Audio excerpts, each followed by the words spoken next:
Cowboys do not cry at sunsets. Cowgirls taught them it was okay to. The buckle on my right spur was loose the morning I rode into the Cañada Oscura. I could hear it ticking against the leather every third stride, a small broken sound, and I didn't fix it. That tells you something about where I was. I'd left the Cimarron country with a bedroll, a horse that wasn't worth the hay he ate, and $4 and change in my coat pocket. That was March. By the time I crossed into the high desert basin and followed the creek line south toward the Lucero place, it was late October, and I had found ways to spend the $4 and had not found ways to replace them. 7 months of nothing much, most of it on a horse that ticked. I want to be honest about this. I was not a man who'd hit a run of hard luck. That would make it sound clean, like a card game that went wrong or a river that rose too fast. What I was a man who had stopped doing anything to make his luck turn. There's a difference between a man who's down and a man who's quit, and I had crossed from one to the other somewhere around the middle of August, and by October I couldn't have told you exactly when it happened. That's the kind of thing you don't feel going. You only feel it after, when something outside you makes you look at what you've become. She was the thing outside me. But I'll get to that. The Lucero spread sat against a long basalt ridge, the kind of country where the wind never fully stops, just changes what it's carrying: dust in summer, grit in the fall, cold in winter so dry it doesn't even feel cold, just empty. I'd heard in Carrizozo that they were taking on a second hand for the fall gather, that a widow woman was running the place since her husband died. I heard she paid fair and didn't ask questions. Those were the only 2 terms I could meet. I pulled up at the gate and there was no one. The yard was clean, the woodpile stacked high, the barn doors shut. A dog came around the far corner and looked at me without barking, which is a thing that will unsettle you if you're used to dogs announcing you. I sat on the horse, and the buckle went tick on the 3rd stride when he shifted weight, and the dog watched. She came out of the barn carrying a bridle she'd been mending. A woman maybe 50, maybe a few years either side. It was the kind of face that doesn't age the way soft faces do. It just gets more itself. Dark hair shot through with gray, tied back without ceremony. She looked at me the way she'd looked at a horse she was thinking of buying, not unkind, just accurate. "You the man Delgado sent word about." "I don't know Delgado." "Then what are you here for?" "Heard you needed a hand for fall gather." She looked at the horse. I could see her adding up what she saw and not liking the sum. The horse's hip bones were up too high. My coat had a tear along the left pocket that I'd been meaning to sew for 3 months. I hadn't shaved in long enough that it wasn't a beard yet, just the kind of face a man wears when he's stopped caring. "You eat?" "Not since yesterday morning." She tilted her head toward the house. "Come in and eat something. We'll talk about the job after." I didn't thank her. That's another thing that tells you where I was. Her name was Pilar Lucero. She'd been born Pilar Reyes and married at 22 to a man named Ernesto Lucero, who'd built the place with his hands and his brother's hands over 15 years, and who'd died in April of a thing in his chest that started as a cough and didn't stop. She had one hired man, an old mescalero named Santos, who was good with horses and bad with his back, and 230 cattle that needed to be moved off the summer range before the first real snow. She told me all this while I ate, which was beans and salt pork and bread that was 2 days old and was the best thing I'd tasted since July. She told me what the work was and what it paid and where I'd sleep, and then she said, "You haven't asked why I'd take on a man I don't know, showing up the way you did." I figured it wasn't my business. "It isn't," she said, "but I'll tell you anyway because I'd rather you know it and decide. I need 2 hands to move those cattle. Santos can't do it alone and his back's been going on him. I've put word out and you're the first person who's come through that gate in 3 weeks, and winter doesn't wait for me to be choosy." She looked at me straight. "So, can you work cattle?" "Yes." "I mean really work them, not just ride behind them and hope." "Yes." "What's your name?"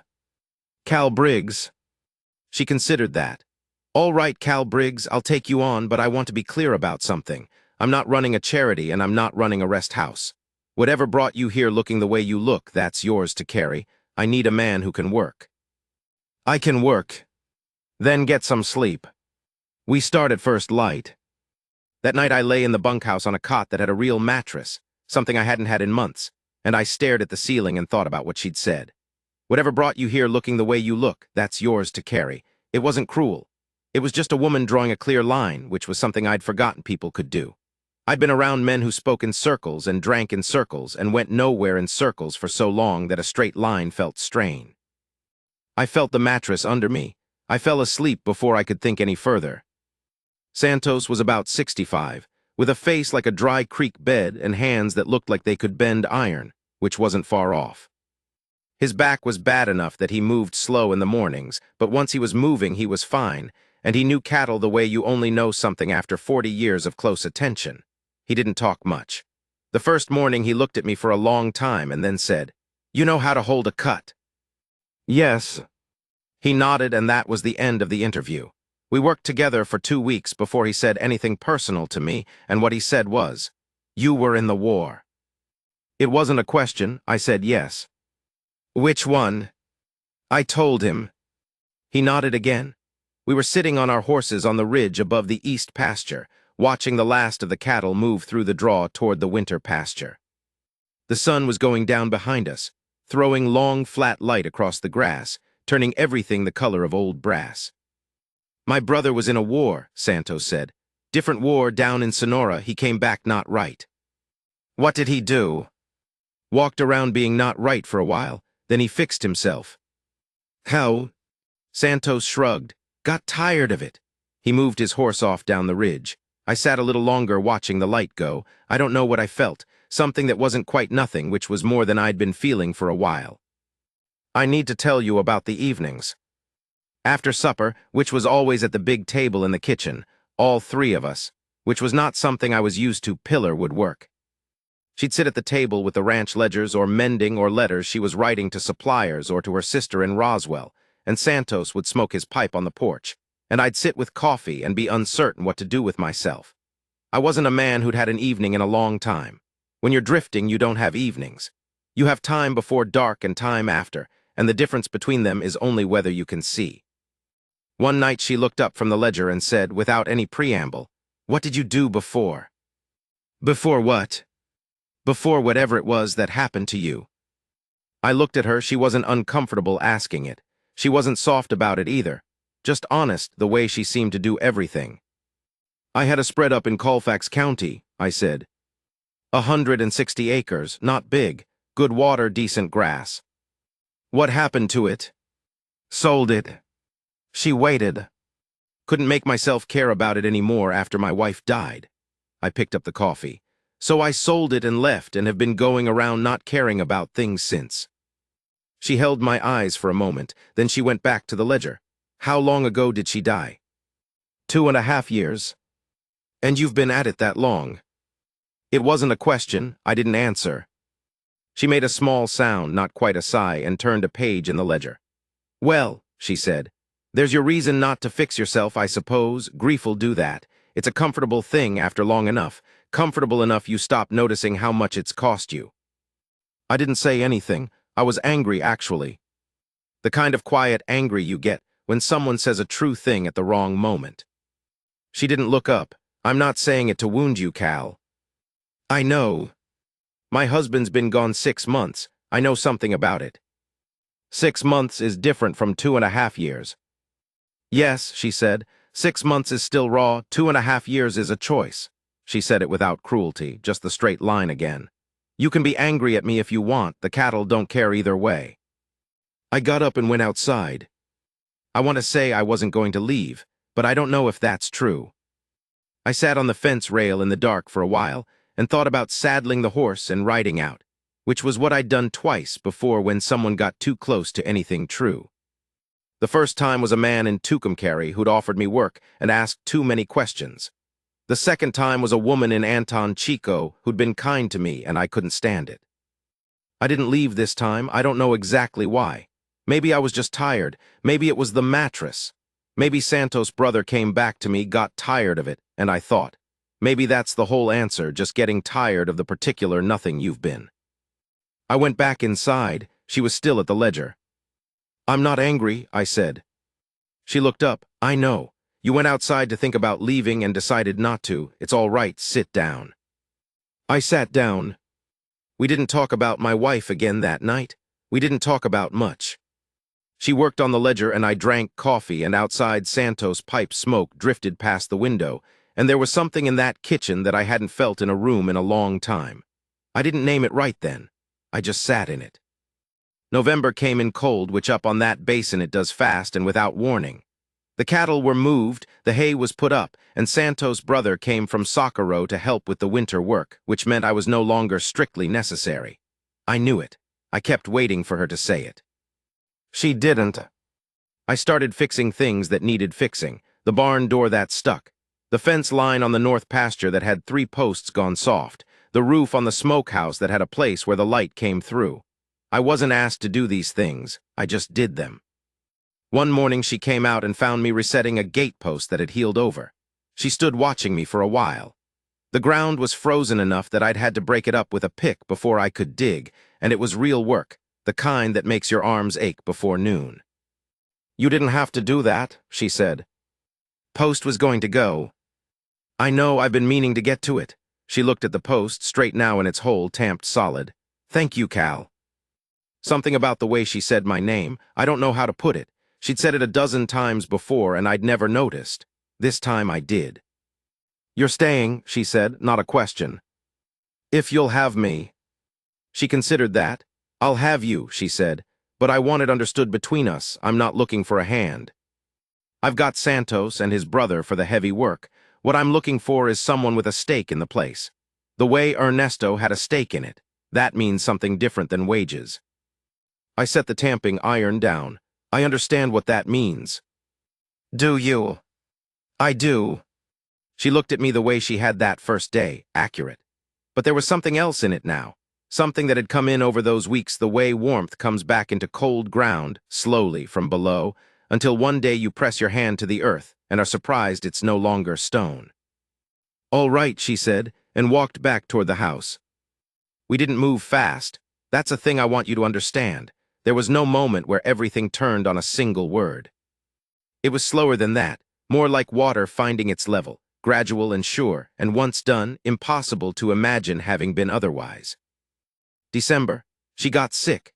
Not seriously, not the kind of sick that frightens, just a bad chest cold that laid her up for 4 days with a fever that broke at night and came back in the morning. I made broth. I don't know how to make broth particularly well, but I'd watched my mother do it enough years ago that I had the shape of it, and I made it and brought it to her. And she was in the bed looking smaller than I'd seen her, with her hair down, and she took the bowl from me and looked up. "You don't have to do this," she said, the same words as the gate post. "I know. There are men who would take this as an opportunity to press a claim." She meant it as information, not accusation. "I'm not going to do that, Pillar." She looked at me for a long moment, then she said, "I know you're not, that's why I let you bring the broth in." She drank the broth. I sat in the chair by the window. The cold outside was pressed against the glass, the kind of cold that makes the wood in a house tick and settle. We didn't talk much. I sat and she drank the broth, and the afternoon went by, and when she fell asleep I went out quietly and did the afternoon chores, and when I came back in it was dark and she was awake again and the fever had broken. I went back to the bunkhouse. I lay on the cot and I thought about my wife, which I hadn't done in a while. Really thought about her, not the gray absence of her, but actually her, the way she'd smelled of lavender and wood smoke, the sound of her when she was pleased about something. I let myself think about her for a while and it hurt, the way a muscle hurts when it's been tight for too long and you finally let it ease. I let it hurt, and then I let it go quiet, and I lay in the dark and thought, there you are. There's the man you were. January, this is when she said the thing. We were mending harness in the barn, the 2 of us, sitting on upturned buckets near the small iron stove that Santos kept going in the corner. It was mid-afternoon, the light coming low through the west-facing gap in the boards, laying a stripe of pale gold across the straw. She was sewing a cracked trace with waxed thread, and I was replacing the rings on a set of lines. And we'd been quiet for a long time, the good kind of quiet, the kind that doesn't want filling.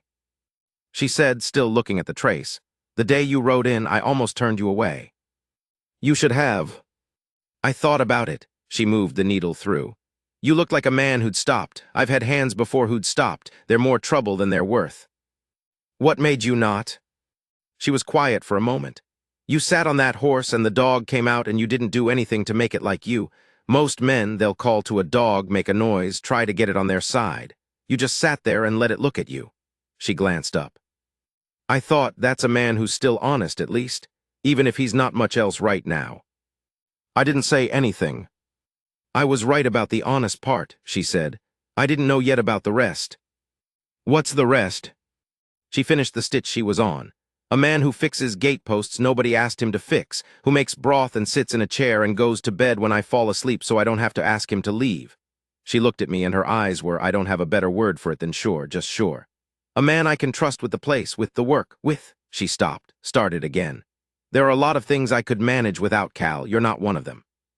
I know that now. The stripe of gold on the straw had moved a little, the way late afternoon light does, slowly, so you don't notice until it's somewhere else. I set the harness lines down. I crossed the space between the buckets and I took her hands, both of them, harness needle and all, and I held them. She looked up at me and she didn't say anything else. She didn't need to. There are moments when a man knows, not hopes, not wonders, but knows that he is seen, all of him. The man he was before the long gray stretch, the man he'd nearly lost, the man he'd come back to being slowly in the cold and the work and the evenings with coffee at her table. She saw all of it, and she wasn't asking for a different man. She was holding the hands of this one. I don't cry. I want to be clear about that. I'm not a man who cries, haven't been since I was young. But there's something that happens when you've been a long time alone and invisible and something in you has given up expecting to be seen. And then you are seen, really seen, by a woman who doesn't do anything lightly. There's something that moves in you that doesn't have another name. Whatever it is, it moved. She felt it, she squeezed my hands and said quietly, there you are.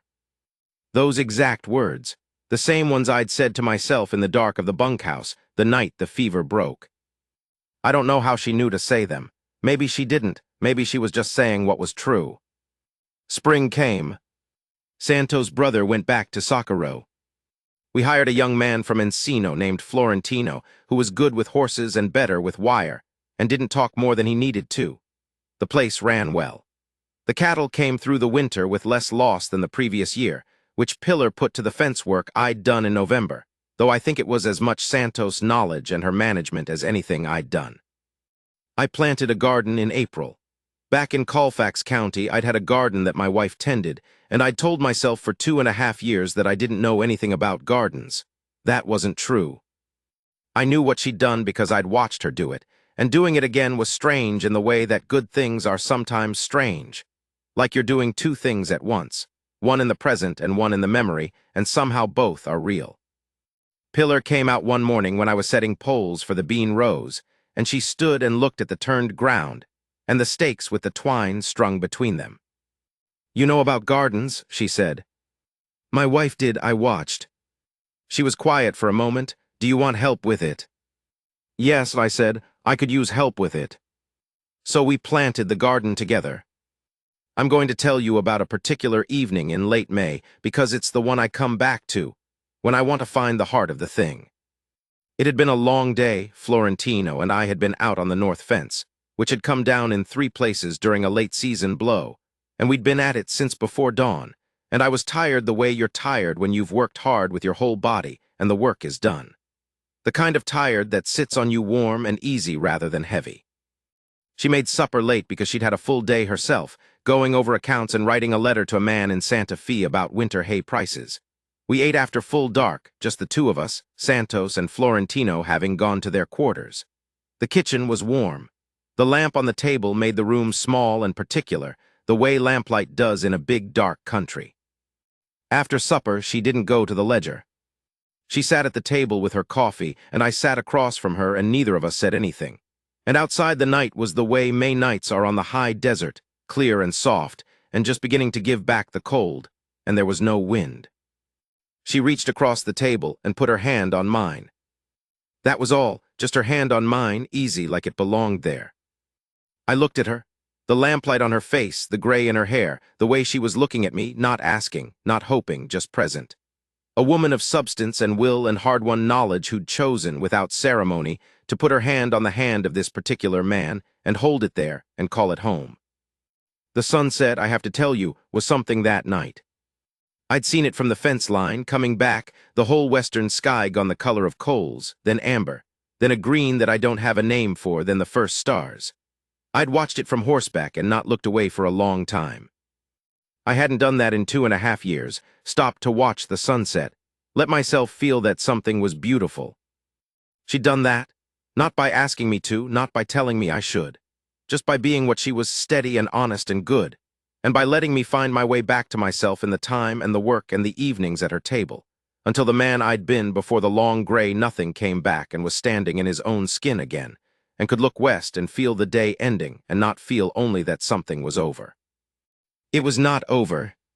I put my other hand over hers and held it there, and we sat like that while the lamp burned down a little, and outside the stars had the basin to themselves.